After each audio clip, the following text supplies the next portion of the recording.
خطبہ چاہے کوئی سا بھی ہو، چاہے وہ جمعہ کا خطبہ ہے، چاہے عیدین کا خطبہ ہے، حتیٰ کہ جو نکاح کا خطبہ ہوتا ہے وہ بھی، تو ان سب کے لیے ایک بنیادی چیز جو ضروری ہے وہ یہ ہے کہ خاموشی کے ساتھ خطبہ سنا جائے۔ خطبہ سنتے وقت بات چیت نہ کی جائے، کسی اور کام میں مصروف نہ رہا جائے، کسی اور کو نیکی کی دعوت نہ دی جائے۔ نیکی کی دعوت دینے سے مراد یہ ہے کہ بسا اوقات دیکھتے ہیں کہ بھئی جمعے کے اندر کوئی بچہ بات کر رہا ہے تو اب جو خطبہ سن رہا ہے وہ اس بچے کو ٹوک رہے ہیں، خاموش ہو جاؤ، ادھر ادھر نہیں جاؤ، یہ نہیں کرو، تو یہ کام بھی کرنے کی آپ کو اجازت خطبے میں نہیں ہے۔ اچھا، نکاح کے خطبے کے وقت تو لوگ ویسے ہی جو ہے وہ عموماً توجہ ہی نہیں دیتے، جو شاید قریب میں چند لوگ ہوں وہ تو شاید پھر بھی اس طرف متوجہ ہوتے ہوں، لیکن بقیہ لوگ توجہ نہیں دیتے۔ حالانکہ نکاح کا خطبے کے لیے بھی یہی ضروری ہے کہ جب وہ خطبہ ہو رہا ہے تو خاموشی کے ساتھ سنیں۔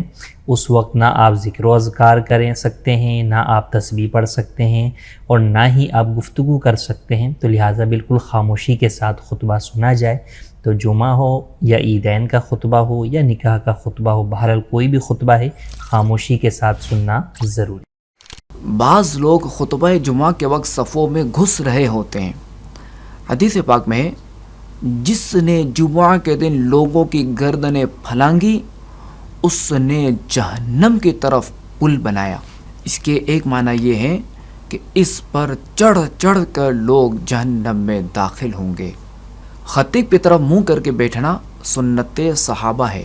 بزرگان دین رحمہم اللہ المبین فرماتے ہیں، دو زانوں بیٹھ کر خطبہ سنیں، پہلے خطبے میں ہاتھ باندھے، دوسرے میں زانوں پر ہاتھ رکھے تو انشاءاللہ الکریم 2 رکعت کا ثواب ملے گا۔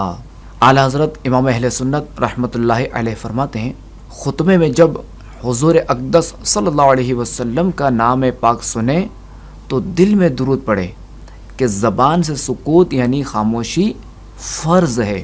خطبے میں کھانا پینا، کلام کرنا یعنی بات چیت کرنا، اگرچہ سبحان اللہ کہنا، سلام کا جواب دینا یا نیکی کی بات بتانا حرام ہے۔ اعلیٰ حضرت امام اہل سنت رحمۃ اللہ علیہ فرماتے ہیں، بحالت خطبہ چلنا حرام ہے۔ یہاں تک کہ علماء کرام فرماتے ہیں کہ اگر ایسے وقت آیا کہ خطبہ شروع ہو گیا تو مسجد میں جہاں تک پہنچا وہیں رک جائے، آگے نہ بڑھے کہ یہ عمل ہوگا، اور حال خطبہ میں کوئی عمل روا یعنی جائز نہیں۔ اعلیٰ حضرت امام اہل سنت رحمۃ اللہ علیہ فرماتے ہیں، خطبے میں کسی طرف گردن پھیر کر دیکھنا بھی حرام ہے۔